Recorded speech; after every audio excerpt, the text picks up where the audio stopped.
Hey guys, welcome back to another video of mine. This is Jimmy H Investing. I'm Jimmy, of course, and I want to talk about a subject that been flying around the last few months, maybe the last year or so, with a few groups of mine that I belong to, and it's the FIRE movement. I guess they call it the FIRE movement, right? So, FIRE basically stands for, it's an acronym for Financial Independence, Retire Early, F.I.R.E. Right? So I like the theory behind it and what it stands for, basically being financially independent and you can retire early. Great, right?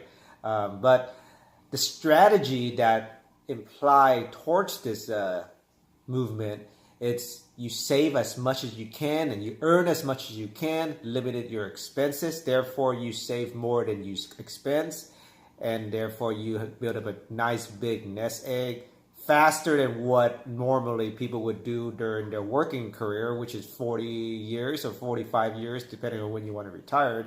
And then to shrink that down to like 20 years, 25 years, and you can retire. Some people even retire earlier, like in their mid-30s to early 40s. But that is considering giving up a lot of, I would say, life in general, right? So you save as much as you can. If you save 10, 20, 30, 40, some even go extreme as 70%, right? And then you save all that, you put it aside, and then you either work the same or keep trying to get more income in, and then you keep saving it and saving and saving, and at the same time, your expenses should be minimal, basically only as much as you need to survive. So yes, like I said, beginning of the video, the theory is fine to be able to retire early financially independence, but going about it with the movement and whatnot, I really don't think that's the right strategy, at least not for me. In general, the reason why I don't think it's for me is because I don't believe in saving, right? With the inflation rate and whatnot, saving is for losers. That's a famous quote that I read into the Robert Kiyosaki books and whatnot, and all the other financial books that I always read. Savers are for losers because of the inflation rate, and your dollar decreases its value year after year after year.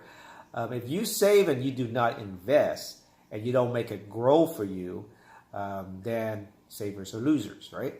So with this FIRE movement, a lot of my friends actually believe in it, started it, convincing me to try it. And I said, yes, like I said, the theory is good behind it, but going about it, your strategy of saving as much as you can, spending less and less and less, and earning as much as you can on income-wise, it's all wrong.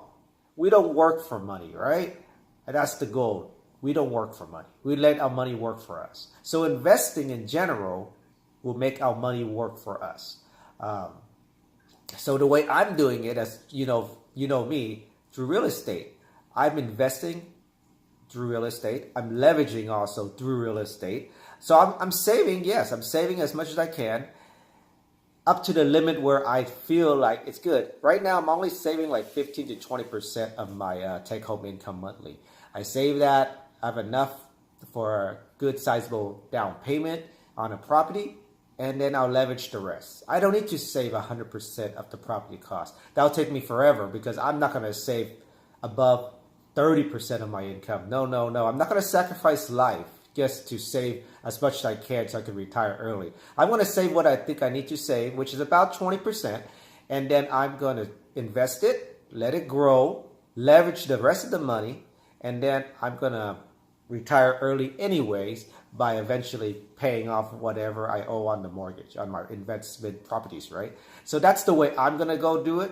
That's what I told my friend. And they look at me like, you're crazy. You're taking on debt. We want to be financially free. We don't want to be financially in debt, right? And I told him there's good debt and there's bad debt, which is another whole different topic for another video. But just in general, I just want to bring it out there to you guys, the FIRE movement and all. People are trying to convince everybody, save, spend less, and make more income. Therefore, you can retire early, right? Is that really what we want to live? I mean, certainly I don't want it. I like the theory behind it, but I do not like the strategy on it. So comment below, guys, and let me know what you think of the FIRE movement. Have you even heard of the FIRE movement? Most of you might, maybe some of you didn't, but that's what FIRE movement is all about. You know, financially independence, retire early, which sounds great acronym-wise, right? Who doesn't want to be financially independent and get to retire early? But the strategy behind this movement is totally off base. I don't agree with it. I'm not going to really support it. And that's kind of it. I've finished my rant, right? So for those of you who are out there trying to convince me about the FIRE movement and the strategies behind it, this is my video telling you thanks, but no thanks. All right? Until next time, catch you on the next video.